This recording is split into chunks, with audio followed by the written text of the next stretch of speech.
52 yards. Should be just a nice, comfortable 9-iron for him. They're going to go nuts when he hits this thing.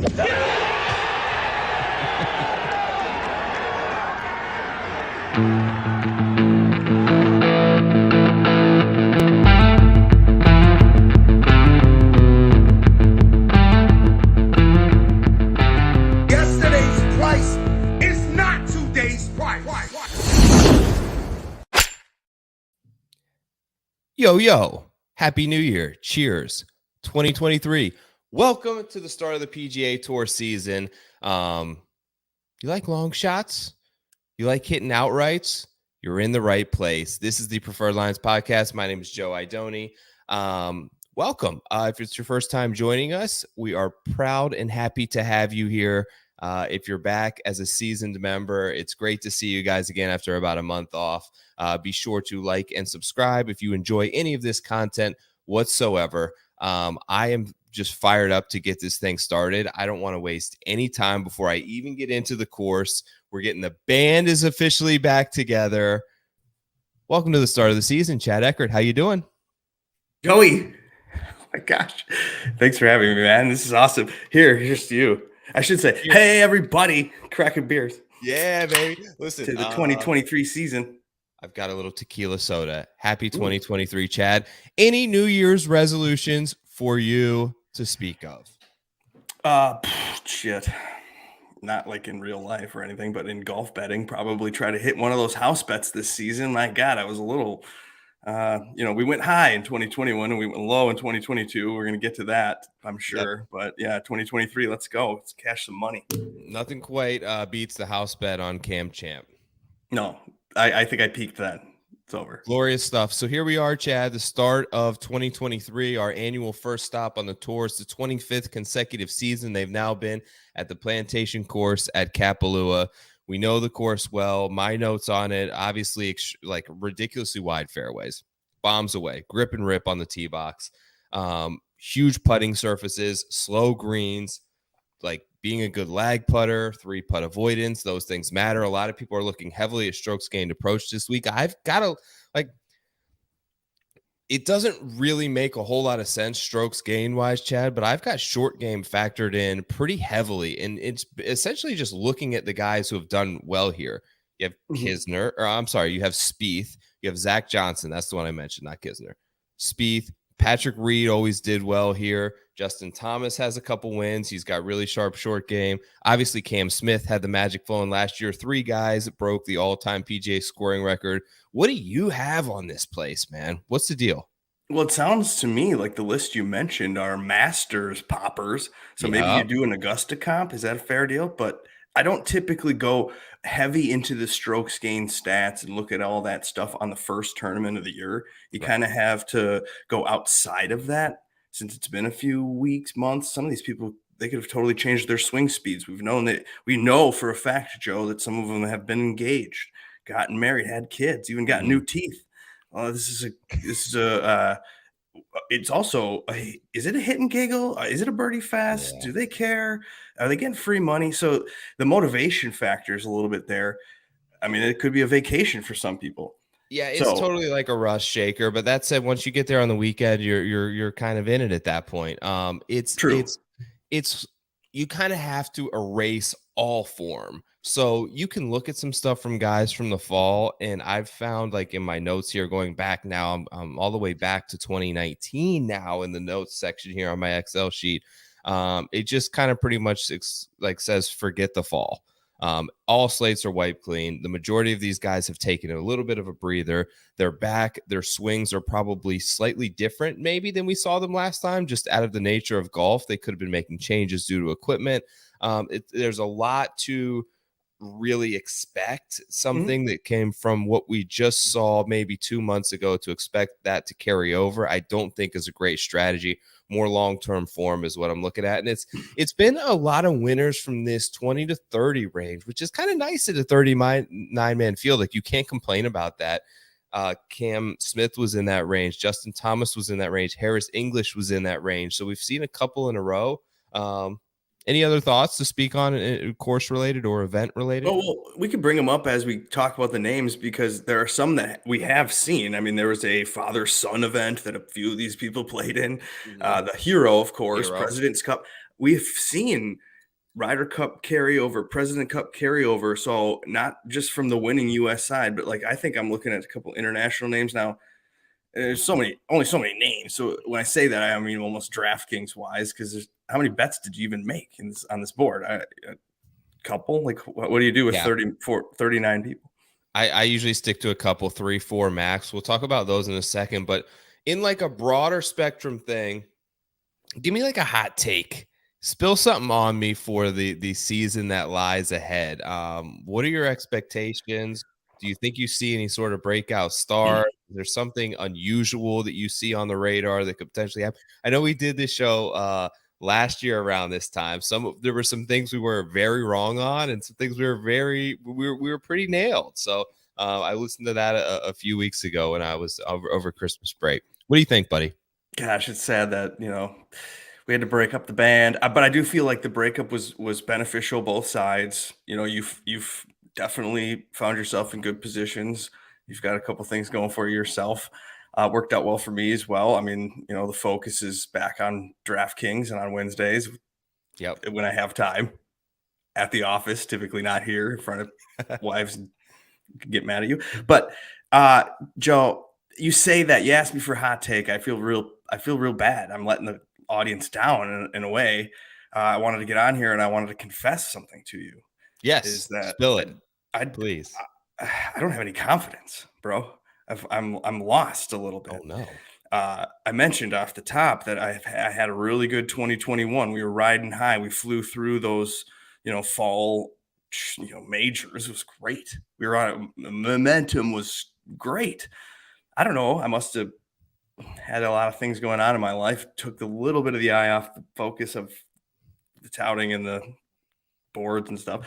And all of a sudden, you could see, like golfers that don't practice, they don't play as well. I didn't play as well in 2022, so I'm sad. I don't have any confidence in who to click. So I'm hoping that maybe you could get me on the right track because, dude, you dominated 2022. So I feel like I was holding you back, maybe. But no, yeah, take it. Run for a couple years. I've lost confidence. Yeah, I've been very fortunate for a couple years. Listen, stick to the script, man. You know what you're doing. We know what we're talking about. I think changing anything would be unwise. I ran into a cold spell in the middle of the summer and then got hot, hit the last major, hit the tour championship, got nailed 3 throughout the fall, capped it off with my boy Svensson, finally getting it done, who we talked about on the preview show. I remember going back. So yeah, it was a fun run, but it all resets, man. I think that I don't know. What do you think you did wrong? What do you think you did wrong? I think honestly, like last year, it was all favorites or people that are good, and a lot of the time, I didn't feel like reaching up to those names, or I felt like those names got bet too quickly down. And now I'll skip it. I'll go to the long shots, and we didn't have long shot season at all really last year, so that kind of doomed me. But, maybe the outright betting market is now becoming like how people bet first round of the NCAA tournament. So they're just looking for the long shot. They're looking for the big odd to get you a big payout 4 days later. And this is now a new popular thing in the betting world. Everybody has the apps. So then the books are looking around like, we used to offer 40 to 1 on this guy. We don't need to. They're going to bet him at 22. So ha ha ha. And then by Wednesday afternoon, when I need to make the house bet, all of these numbers are just shit. And so like this could be, maybe I need to get into something outside of the outright market. And I will mention that this is a tournament of champions with 39 people. Like, do I start here? Do I try to pick my spots better? Because last year I did force, and you talk about this a lot. Like, don't force if you don't feel it. And I had to make a house bet every Wednesday. I had to start doing that. I'm forcing it here and there, and I didn't feel it a lot, and I lose confidence. I need to reset, but I don't have time. So maybe I need to choose my spots better. So there's a couple of reasons and things that I can do differently. Yeah, the one thing like I've just kind of noticed in the more and more content that I do, the more I prepared I try to be. So when you get prepared, you feel like you can gain a leg up by the more information you're putting into your head. And sometimes you can like paralyze yourself a little bit in that instance by over analyzing things. And it's a lot about just more of a numbers game. I did good just sticking with things that I thought were going well. And when things go a little sour for a couple of weeks, as long as there's glimpses of hope, just stick to the plan. It worked with Svensson. Like Spieth, for instance, comes to mind. I got him at a huge number after like he disappointed everyone at the Masters. He comes back out and wins. Like I feel like there were a lot of these instances this season where a guy's tended to drift a little bit in form, showed a glimpse, and then all of a sudden won. So maybe a little bit of that, but the more and more I get where you're coming from, the more and more you pour in, you try to lean and you try to feel these little things out. A lot of the times you just have to relinquish that the sports books know more than you. So if they can see it coming, they're going to crash the number, and you've just got to do whatever you can to try and maybe stay one step ahead. JT Poston was another good one where like there was a glimpse and then all of a sudden they hang up like a big number in a bad field at like 65, 70 to 1 and he wins. So like you see a decent player. And of course I wasn't on that one. Yeah. But you see a guy who wins at a ratio of like one every year and a half and they start putting big numbers in a glimpse, fire away. Yeah, I know. Or as much as we love outright betting, and it's really actually the most fun thing you can do out in the gambling world, but it's maybe better to look at head-to-heads, or if you have a feeling about a guy and you don't want to bet him to win the whole thing, but he looks really good, like a plus number against someone for 4 days of golf, be okay with winning 8 off of your 10. Yeah. I hate doing that. I want to win 150 off of my 10, so whatever. So anyway, let's get to the board though, right? Are we looking at dude, let's pull it up. Let's pull it up. It's not much. There's not much to talk about. That's why we kind of went. I wanted to try to talk about that and get your opinion on the confidence issue. 39 guys. John Rahm. I hear a train coming. Yeah, right. Good luck. The guy's fucking crushing it right now. I believe 2 wins, a second, a fourth, and an eighth make up his last 5 starts. He comes in a prohibitive favorite at plus 650 is the best number available. That's at DraftKings Sportsbook. Scotty Scheffler's 10 to 1. Justin Thomas 11 to 1. Patrick Cantlay 11 to 1. Xander 11 to 1. Those are your top 5 big names. Are we doing this year maybe with a couple of changes where we're going to stick to guys 11 to 1 or what? God, right? Like I'm trying to start to like think if I'm going to go 3 or 4 names out of 30. I mean that seems a lot, even if 4. Yeah. So it's like, but the people at the top are at the top for a reason. Where were you looking at the recent form? Do you have a specific site you want to tell me to look at? I use Rick's site. I use Fantasy National. So Rick Run Good and Fantasy National. I look at a little bit of both. I was looking at some stuff on Data Golf as well earlier, which is a pretty cool new, like if you have their Data Golf login, like the course history tools that they have a little bit. I'm factoring in a little bit more course history this week than I am form, just because I don't know. I'm just giving the form a little bit less of a grade, so I'm in turn sort of boosting that up. The best guys terms of versus their norm versus what they've done here at Kapalua. Sung J M is the best. Colin Morikawa, Brian Harman, Xander, Jordan Spieth are the top 5 versus expectation, strokes gained, performance. For me, like I'll be honest, I would take Justin Thomas over any of these guys. Yeah, I mean that's exactly what I was going to say. Honestly, like I didn't the no cut thing. He likes the Hawaii thing. He's the number that's not the highest on the board. He's not the lowest on the board. Like he's a good, decent number.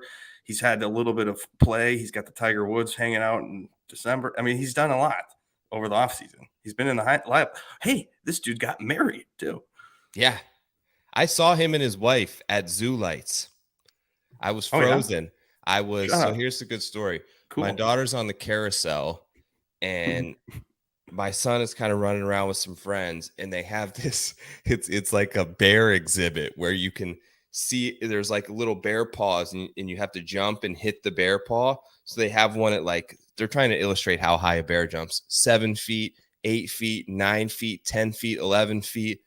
And me, I'm there. I've had a couple drinks. I'm like 7 feet, boom, smash it. 8 feet. It's a little bit of a running start. I get the 8-footer. 9-footer I get easily because now I'm kind of juiced up. The muscles your are legs flowing, are the working. blood's kicking, adrenaline's pumping, and I'm like, here we go. I'm going for this 10-footer. I'm in like jeans and like a button up. Well, you could do it in high school than like college, right? And I go up, I go up for the 10-footer, whiff, kind of come down, stumble a little bit, and I pick my head up, and there's Justin Thomas standing right in front of me with his wife, and I was frozen, and I give. And I look at him, I double take. He knows that I can see who he is at this point, and they're kind of just like, he's like, I don't want to talk to this fucking guy. And I'm like, oh shit, Justin Thomas. I say that, and he's like, hey man, and it just keeps moving. I was too embarrassed to ask for a picture after I wasn't able to hit the 10-footer bear claw jump. But big year ahead. That's so. Do you see a lot of do you see a lot of golfers just randomly? No, I never do. I never do. This is one of. I saw that's cool. The only other celebrity sighting. The only other real experience I have like that is I saw Jonas Blixt at Publix getting wine, and classic. I think he might have been with a boyfriend. Oh, really? Breaking news. Yeah, he might be cheating on his wife with another guy. He's just occurrence, but that's all I get, man. It was pumped. What is up with Jonas Blixt? Let's look at him. Google. I said to my wife, that's the number one American golfer in the world right there. And I just embarrassed myself right in front of him. Things are going great, honey. Well, so he definitely can win this tournament. And hasn't he won it? How many times has he won it? Yeah. Twice? 2017, twice? 2020. I mean, he never not tops 5. Yeah, 2017 he won as well. Yeah, just add it to your life and then see what happens. Yeah. Because this is one of those things that you could potentially bet someone like Saturday morning, don't you think? Yeah, and I do. You could potentially bet them live. So last year, Neiman went wire to wire last year, and then I had the year before. I believe Neiman was first round leader, but yeah, or Smith just went off. No, yeah. Well, yeah, I say that, and then Cam Smith doesn't let us do that. But I feel like because it's the West Coast time zone, people aren't paying attention. That you could get someone on a birdie streak on a live bet and bolster your card that way if you wanted to wait. Yeah. So do you put anything into? There's those 4 guys, right? Scotty, JT, Cantlay, Xander. Mm-hmm. I think JT is going to have the biggest year of those 4. Here's the other thing. Do you put anything at all into like he made like 7 birdies in 8 holes at the Capital One match, and then he played with his dad? Really, like he's doing things. He played in the Hero. Is there any do we look at that, or do we just got married in a good mood? Yeah, I don't know. Probably. What a great, upstanding young man to take his wife to the Palm Beach Zoo lights of all the things he could be doing. Good guy. He did. But here's the thing. Okay, so Rahm's the hottest guy in the world. 650, I'm not betting. Thought about JT. The one I did bet might be the 3rd best player right now in this field, and Tony Finau 16-1. Yeah. Do you like that? You could Hawaiian narrative. Like, wouldn't he look great with this trophy?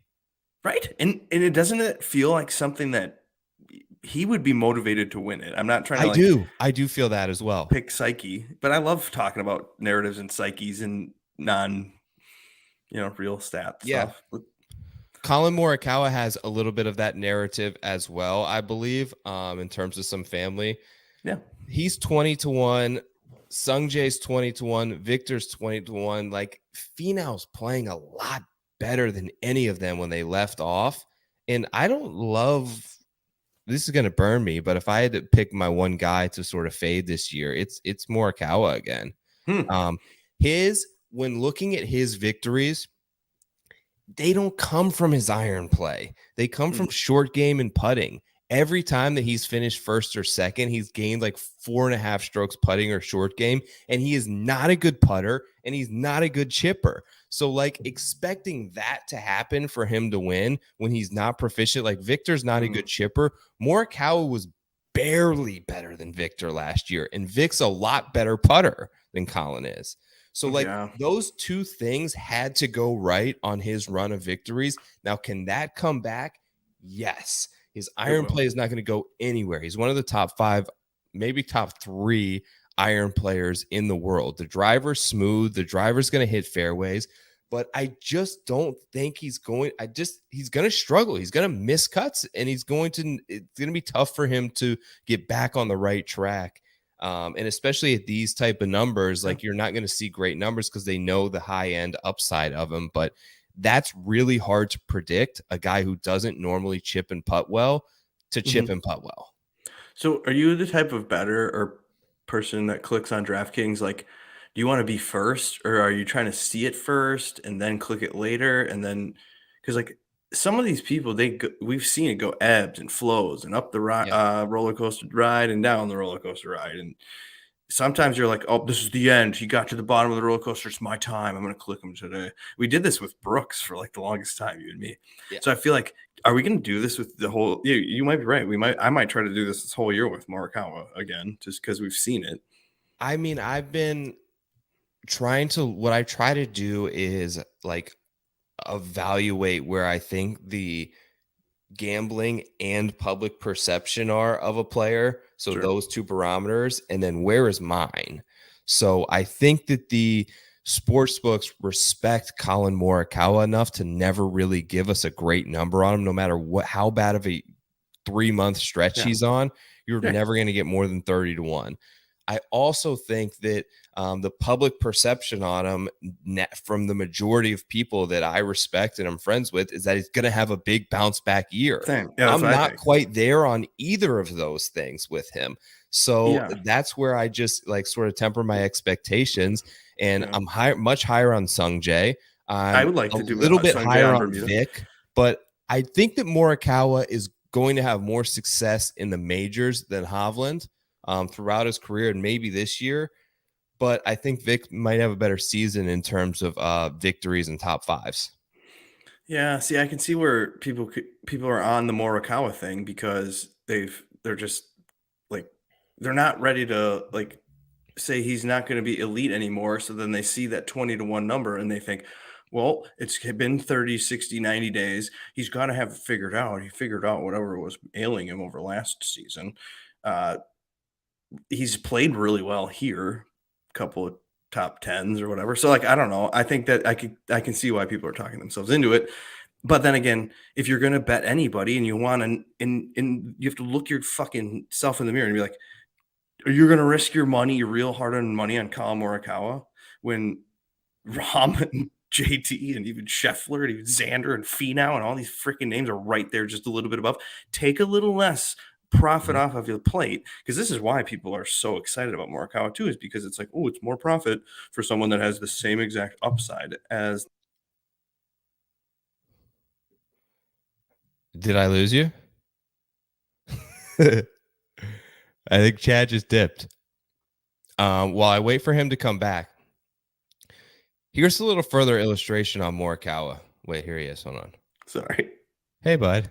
Did you just exit the chat? I didn't try to end the broadcast this time. I promise you that. So here's the thing about Morikawa. Sorry, I was ranting, but I don't remember.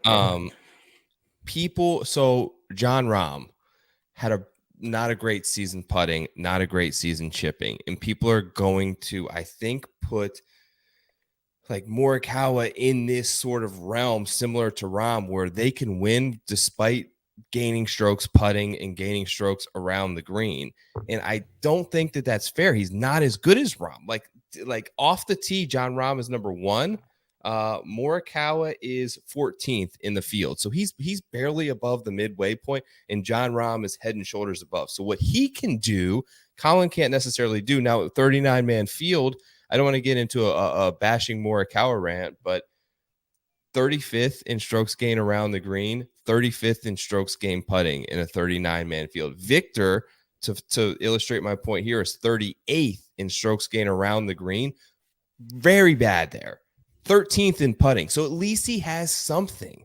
You know what I'm saying? So both of those things working very negatively in your game, and then being reliant on those in the majority of your victories are the reasons that I'm not incredibly high over it. Okay, so then clearly you just go to Sung Jae right there at 22 or 20. Do you like that? Would you bet that? I mean, he possesses the elite skills. I know. He just isn't.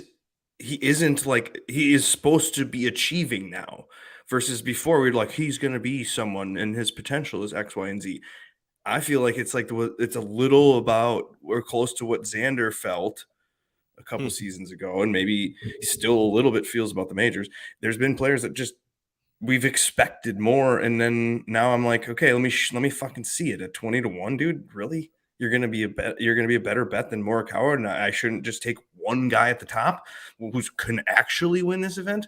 But so I mean, to two victories, the Shriners and the Honda. I know. See, that's what I'm saying. So like, this is the season of Sungjae. I've said it a lot. Yeah, but I'm hoping that he does feel like the guy that would come in here and have his shit together. And here's another point I wanted to make. I remember when John Rahm got married. We've talked about people that have gotten married. Do you want to hear the names? Because I have it on my Twitter account. You can go find me, Edina Realtor. There's a lot of marriages, man. Who's the most eligible? JT? Who's the most eligible bachelor on the PGA Tour right now? Single man. Well, Cantlay's engaged. Who's Cameron Young has a kid. Is it Victor? Oh, God, probably. It might be Vic. I was gonna say it was Bryson back when toast, Scheffler's toast, Xander's done, Finau's done, Morikawa's done, Sungjae's done, Cameron Young's done. What about Fitzpatrick? I think is done. I think he's done. Oh no, Sam Burns, dude, come on. Wait, Burns is married? Oh, he's not. Oh, he's married. Yeah, Burns is married. He's had the same girl for multiple victories. So then it's Oma's done. Maybe Tom Kim. Yeah, I was gonna say it's our boy Tom Kim. He's cute. It's 19. You know he's gonna end up with some sick, sweet. Okay, whatever. He's gonna end up with some girl. Back to my point about Sungjae and all the marriages. Okay, they're trying to impress their new father-in-law. Think about that. So if they have father-in-laws, whatever. I don't know. Great points to me on the Mayo draft that he married a Korean woman, and that can go one of two ways. If you flip the coin as heads, great, he's in for a great career. But tails, he gets the wrong Korean woman and could derail his career. He told me. Honestly, that's enough to get me to not bet Sungjae this week. I need to not do this. Like, I see signs to not do it, and I'm like, oh fuck it, Sungjae, here's my money in the garbage can. So, well, the easiest bet, like, just shave a couple points and go with Finau, dude. Yeah, that's what I'm saying. So you just take two from the top and shut the fuck up and leave this week. Sungjae has 2 career wins. Finau has been all of a sudden now up to 5 victories. In 2022, he had 3, all toward the end of the season. Let me read you off his strokes gained totals the last 50 rounds. Tee to green, first. Ball striking, second. Short game, first. Off the tee, third. Approach, 6th. Around the green, 4th. Putting, 2nd. DraftKings points, 1st in the field. He's playing awesome, and he's the 7th guy on the board in a short field. There's only so many people that are like considered technically underdogs at their current odds, and you could talk yourself into it as Tony Finau based on what you just mentioned statistically and wins wise. Everyone else seems overvalued for their potential. Okay, here's some other guys. Cam Young, 22-1. Fitz, 22-1. Burns, 28-1. Tom Kim, 30-1. Jordan Spieth, 31. Will Zalatoris, 33. I haven't seen that one out there, but there's a 33-1 now. We'll stretch it down to home at 35. Those are all the guys sub 40-1. Any bets for you? Well, it feels to me that Spieth, one of these things is not like the other. One of these things does not belong. Jordan Spieth at the President's Cup, we talked off the top that you want someone with that President Cup form. Spieth was 5-0. He has played not only the match on TNT, the father-son, he's been involved. He's been 30-1 at an Augusta comp we just also mentioned. So that seems like it doesn't belong. So I take a stab at Spieth. I'm between these two of Kim and Spieth. My board actually has them flipped. So it has I have Spieth at 25-1, Kim at 28. These are a bit better numbers. Both, I think. So the course is almost 7,600 yards, which seems long. However, it is coastal, so it's basically right at sea level. But a lot of the tee boxes are vastly elevated. You're hitting on a downhill shoot. The ball is going to roll 340, 350 yards. and to a 50-yard wide fairway. It's not hard for these guys to just pound it. The short game is where really both of these guys are awesome. Spieth, he putted great at the President's Cup. I don't know if that was enough for me. So I think that I'm actually leaning Tom Kim. He's not long. He hasn't done it in a field quite like this, but I don't think he's scared of anything. I don't think that I believe that he probably put in just as many hours over the month break as anybody here on the driving range in terms of what he had on his schedule over the holidays and practice. That's hard to lean into, but a guy's just playing awesome. He's playing with confidence. He's a great putter. He's a great chipper. And I think I'm going to take that at 30-1. I mean, you do have to factor this in. Like Jordan Spieth's wife's showing up like, honey, this is a vacation. And whereas Tom Kim is like, I need to focus on making $1 million. I mean, this is one of these elevated money payouts. This is just a money grab. So Spieth, I don't know. He may not even give a fuck. All right, where is Spieth not good? Putting. He's 34th in putting in a 39-man field over the last 50 rounds. Tom Kim is 22nd, so Tom Kim doesn't necessarily excel at anything. Jordan's best attribute is strokes gained around the green, where he's just awesome. He's 4th. Makes sense. All right, let's move it down a little bit. Aaron Wise, everyone's favorite player this year, 40-1. Brian Harman, 45. Hideki, 45. Henley, 45. Adam Scott, 50. Power 50. I'm just going to open up the rest of the board.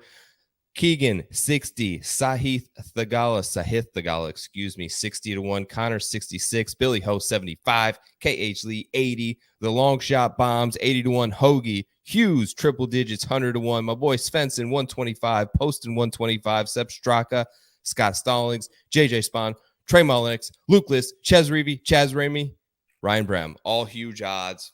Anything up there for you, Mr. Eckert? Well, it's just shocking that these names are involved in what is dubbed the Tournament of Champions, and you've got Ryan Brehm and Chad Ramey. Can't deny it. No, what did Brehm win? Barbasol? That's what I'm saying. I can't even remember. Ramey one of those offshoot randoms. Bermuda? I don't know.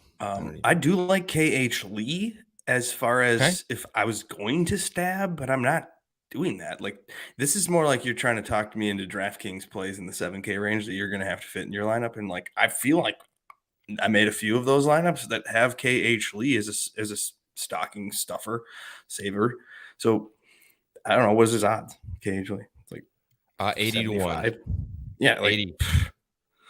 That's even dumb too. Like, I wouldn't do that. I'd do a top 5. I'd probably find that. And then Hoagie can always throw darts. We've seen Hoagie, but I think Hoagie's more like a first round bet or in a jock market world.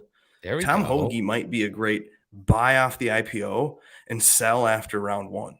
This is definitely his MO. So you could even potentially say he had a bad round. I'm going to buy him over on Friday night or Saturday night and wait till he has a good round because he does throw darts. This is Tom Hoagie's MO. So maybe those two. Here's who I got. 100-1, Mackenzie Hughes. Yeah. Okay. Because he's a putter. A couple of reasons. Mainly because he's a putter. 2, 4 out of his last 5 tournaments were top 25 finishes, including the first place at the Sanderson Farms, which he won on the beginning of October. So a recent form, at least he gets something there. 3, he's one of the best, as you mentioned, putters and short game guys in the field, which I feel like is something that I see a correlation to that maybe not many other people are going to connect those dots as much as I am, which could give me a little bit of value in turn. He's number 6th in around the green, 4th in strokes gained putting, so extremely proficient. Where's he bad? He's the worst man in the field off the tee because he can't hit a fucking fairway. He's not long and he's not accurate. This place could help him with that, I think. So it's going to mitigate what is his biggest weakness, and I'm putting more of an emphasis on what is his biggest strength. And he's 100-1. That's my 3rd bet so far. Tom Kim, Mackenzie Hughes, Tony Finau. What do you think, bud? Yeah, I mean, I'd probably recommend that you don't do it outright when you get down to the Mackenzie Hughes level human beings, but because I know the Roms of the world are just going to ruin your life on Sunday afternoon. He's going to be in contention, and then you at least got that out. It's hard to get that out. Now, live betting is like crack cocaine, so just be careful of that. Like you can start throwing it off and like your money just disappears. But so you could end up like being like, oh, I got the Hughes at 100-1. How great is this? Now that it's going head to head with Rom, and Rom's 2-1 at this point. Let me get half my money back. Whatever. You could do these things with Joe's 100-1 on Mackenzie Hughes, but maybe top 5. But again, this is the Tournament of Champions. Skip this. But don't hedge, Chad. Don't hedge. Maybe that's your thing. Maybe I lost all my money hedging, and then I lost it all. Should be no more live betting and hedging. I know. I need to behave. You only hedged for that guy who was going to make like $500,000 if somebody won the World Cup. Did you see that guy? Yeah. Then you hedge. Yeah. Well, in that scenario, my wife was not letting me not hedge, but you play for the new carpet, baby. Yeah, we do, and that's the best part. And so, and I love content. I love making content. You can follow me on Twitter at Edina Real Cheat, and I may make a house bet for this tournament. I doubt it. I think I'm going to save it for a full field when I get better odds on human beings. But yeah, it's been real, Joe. How's the fam? Everything good over there? Man. How's the realty business holding up? Are we slowing down? Are we in like one of those things, or are we still running hot? I mean, I haven't had a closing since October, so budget. We're trying to budget life based on knowing. Fear mongers are out there telling everybody not to buy a house. So we're fine. We're floating along. I got pretty good prospects for 2023. We're having a great time. I mean, I've had, I'm stepping up each year, so it's not like I'm not trying to slow down, even though the rates are trying to slow me down. Are you having more children? Nope. Cut my dick off before I do that, Joe. Fuck. No, are you gonna have a third? It's a lot. Oh my god. I don't think so. What is it? You got any advice for me? I'd say no, don't have a third. Okay. No, I love kids, and it was a magical time with Christmas. Don't worry, son turned 1 in October. Yeah, 3 kids is a chore, but it's fun. It's a good chore. And Joe, you're a good dad. Do a lot for your fam. I see it on Twitter and Instagram. You're a good man. You see it on Instagram. I keep the fam mostly on Instagram. True. I don't want to. Actually, I got my son had a cool little school moment, and I like tweeted something about it, and people came after me for like putting out a picture of like my kid. Like, this isn't Facebook. Yeah, whatever. So I'm gonna keep that on the gram, just special for you and my 26 followers. Yeah, Joe, these degenerates, they need a hardcore tout. They don't need this soft shit that they have to filter through to get to the names and the reasons and the takes. So soft, dude. Look, man, one of the things I found out is and I found this out with the DFS Open. I kind of assumed, Chad, that that we're all just friends on here, that we all get along, that we're all best friends. We all like the same things. We like to talk about golf. We like to make nonsense on the internet. We enjoy watching golf. We degenerately throw our money away that we hard earned. So we should all just be great friends. But what I found out is, I don't know, not everyone likes each other. Interesting. It's weird, right? That is life. Such is life, Joe. But I still like you, even though we broke up publicly via podcast. But I mean, I don't know. We're still friends in real life, IRL. We are still friends. Hey, I made Preferred Lines. The Preferred Lines is officially incorporated, by the way. Hell yeah, it is. Because you've got, a big sponsor this year, Fantasy Golf Pod. Yeah, Fantasy Golf Pod. Huge sponsor this year. I had to incorporate to shave off some tax money. Oh, that's brilliant. Good idea, actually. I should probably do that. Thanks, dude. Did your tax guy tell you how to do that? Yeah, great. There's great tax people out there. Here's look at you. That didn't apply. Sorry, I just took over the producer role. JB. You guys are good. I love everything about golf and golf season and golf betting.